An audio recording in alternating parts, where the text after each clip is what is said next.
Hey everybody, this is Mark, and you guys have been asking me for this, and this is it. This is going to be our recording setup tour, and let's get started. So before we do get started, I just want to let you know that I am not really going to bother editing this video. Like, I'm getting 0.7 megabits per second download, which results in like 0.3 megabits per second upload. Not going to bother editing it, exporting it, doing all of that good stuff to make it a better quality video, which is also why I'm recording in 480p on this old camera. This is the Sony Handycam, the one that we originally started with. As you can see, we have a little lineup of our cameras that we use now, but it's a low quality camera which outputs a smaller file. So I'm not bothering with any special audio, special camera, so that's why you get it like that. But then it's also nice because you can kind of see what we use right in front of you. And so anyway, let's get started. I guess we can start right here. I have the Focus Samsung Galaxy S, no, the Galaxy camera. This is the first generation one. I got it refurbished, and I thought it'd be a good thing to use for a secondary camera. That's my main camera, we'll get to in a minute. But this is the camera. It's running Android 4.1. It kind of seems like a little bit of a low quality version, but you know, that's kind of what you get. So this is just right here, it's charging. But it is a pretty good camera so far. I've only used it once for videos with when you actually record on the screen of a device. It's not that best. It's not the best at doing that, but it gets the job done. If you want a video test, I think you would probably be able to want to look at the Power Support Air Jacket unboxing and review. That was recorded with this one, and by the time this video comes up, I don't think I've done any other videos yet with that camera. So that's the one you can check out if you want a video comparison or like a video sample of the Samsung Galaxy camera. I also purposely didn't do any color correction or anything on that, so you can get a clear representation of that. About halfway through the video I switched from full manual mode, which I kind of do prefer, which I use on that camera. I use the exact same settings on there, but then it kind of looked a little yellowy, so I switched to full auto, and towards the end when it gets a little more better, I think that's probably the best settings, auto. When you do all manual, exposure, aperture, that type of stuff, it's okay, but for videos I think I will keep that at auto. So that's what that's for right there. Next we have this camera right here. Let me go ahead and pop you guys on the tripod, that way you can, my hand's stuck, that way you can get a nice look at that camera. Okay, so this is the Canon T3i. You guys may remember I unboxed this about, I don't know how many years ago, one year ago. So I've been using this for a little over a year, and recently I've just been going on, for video settings, everything is really manual. There's no auto settings for video on this, not even autofocus, but I prefer just to do the little focusing myself. That's kind of what you get when you get like the zoom in effects. I prefer that much better. But recently I started messing around with lighting and white backdrops, aperture, exposure, white balance. I've been messing around with all of that, and that's kind of where I got my settings for this camera. And I've been using it on this one, and recently quality's gone up really much. It's really great. So that is what you see coming from this camera. This is an absolutely amazing camera. I've been using it forever. I think it has amazing quality. I really do like it. So if you're in the market for a good photo or video camera, this is the way to go. If you want full autofocus for videos, you might want to look at the T5i. That's a pretty good option. But I still prefer manual focus, and which is kind of something I had to compromise with the Galaxy camera. And yeah, but for quick and dirty videos, I guess, well, my videos aren't dirty, but for quick videos, that's the way to go. But if you want a little more quality, I think this would be the way to go. But yeah, there's that. Let's go back here. I have this little tripod mount. This one originally went on this camera right here, but I wanted to take the tripod mount that goes on this tripod, the video tripod, this one goes for the photo tripod, and use it that way I can get some nice smooth panning motions on here. As you can see, that's what I have right there. It's what we use in the videos as well. It's probably one of my most signature moves is this, where I come in like that and go in on the subject and then pass it by. That's what I like to do with it. I sometimes also do the little zoom in effect like that with the tripod, but anyway, we're not getting into that right now.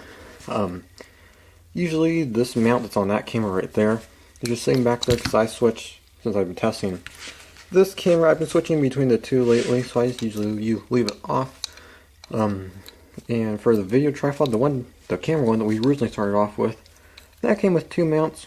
This is one of them. The other mount is underneath this table, and it's connected to the tripod, but this is probably going to go back on the camera as soon as I finish this video. But now that I got this out of the closet, I was thinking I might go ahead and use this for some more videos. We'll see, depending on the quality. But yeah, so you see I have a white backdrop right here. When I was doing a little bit of a test panning that I was showing you guys, you may have noticed that it looks black underneath here, right there, and then right there it's black.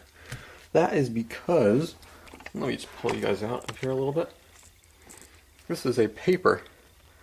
This is a little poster board that I got from the Dollar Tree for 50 cents. So, yeah, that's a pretty good deal. 50 cents for this. So, that's what my backdrop is. As you can see, it's not full length. So, when I'm recording something with a background, which is that white background, I push this all the way up. But when I'm recording something right here in front, I don't need a backdrop or a background. I usually pull this forward a little bit more. It's probably about this area right now. But speaking of my backdrop, this is a thicker poster board. Probably can't see it very well. But that's a thicker poster board, where this one's a little thin, flimsy one. It's more like a foam board. I got that for $1 at the Dollar Tree. It works pretty well. So that's what we use for there. If we look off to the left right here, you'll see a lamp. My other lamp is right there. Usually move that one around. These are just in a position where I left them from the last video that I made. And this is a lamp. See this right here? It has like kind of like a boom arm. It's like the Rode thing that I use for my microphone. I like this because I can adjust it, move it around how I wish. As you can see in there, I have a bulb, and this one is, I believe, a daylight bulb, 18 watts, I think. I know this lamp is rated for 15, so I think this is 18 watt. I'm going overboard, but that's fine. And I tried bright white and then ultra bright white, which are still yellow, but this one is more of like a full on white. It looks very beautiful. If we look down here, you don't get the best representation with this camera, but you can see that's white with the ceiling lights, and that's the white with the light right there. It's a little dark off to the side, that's why I have a second light. There we go, our auto white balance is kicking in a little bit. That's kind of why I prefer the DSLR with my manual white balance. That way I can get daylight setting and it will look good. So that's what I got going for that setup. Usually this lamp is either moved off to the side right there or off back here, coming down on the subject. And then with this other light over here, it rarely stays over here, but I usually do move it down right there, and that way light's being directed on here and down here. So it's coming from two different directions onto the subject. I kind of stick it over here for storage, but then sometimes if I need a little bit of light backdrop, that light is coming down on there.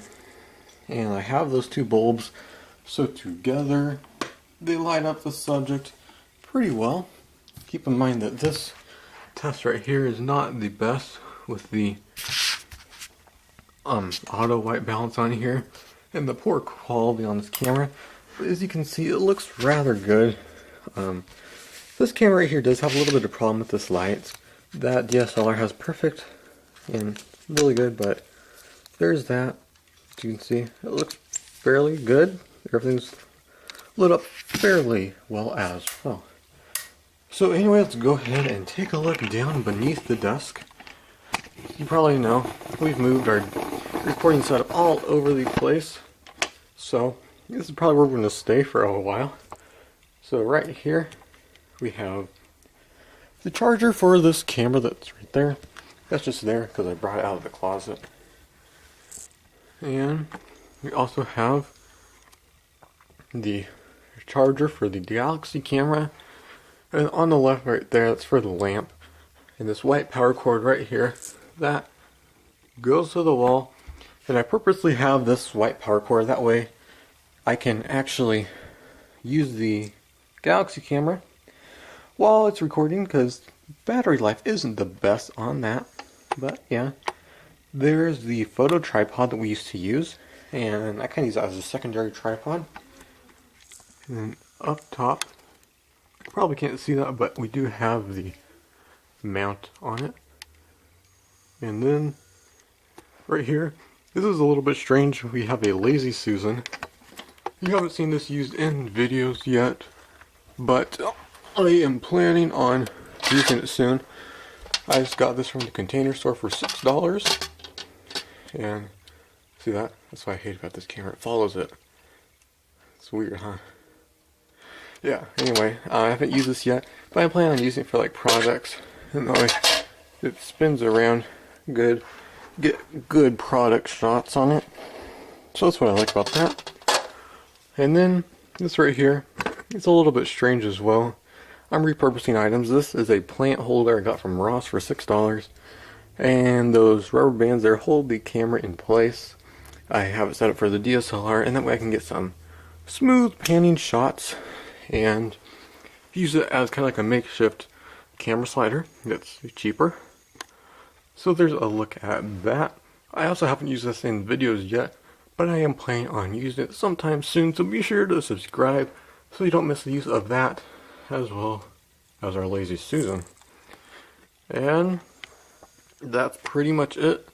I guess in case you guys care, see there's the other lamp. That's where the other lamp's plugged in at. But that's pretty much it. I'll pull you off the tripod. You can see this is the tripod that we're using. This is the ProMaster. It's a very nice one. It's very smooth and fluid. That's what I really like about that one. But anyway, there's a quick look at our recording setup. If you have any questions about what we use, please feel free to leave them in the comment section below.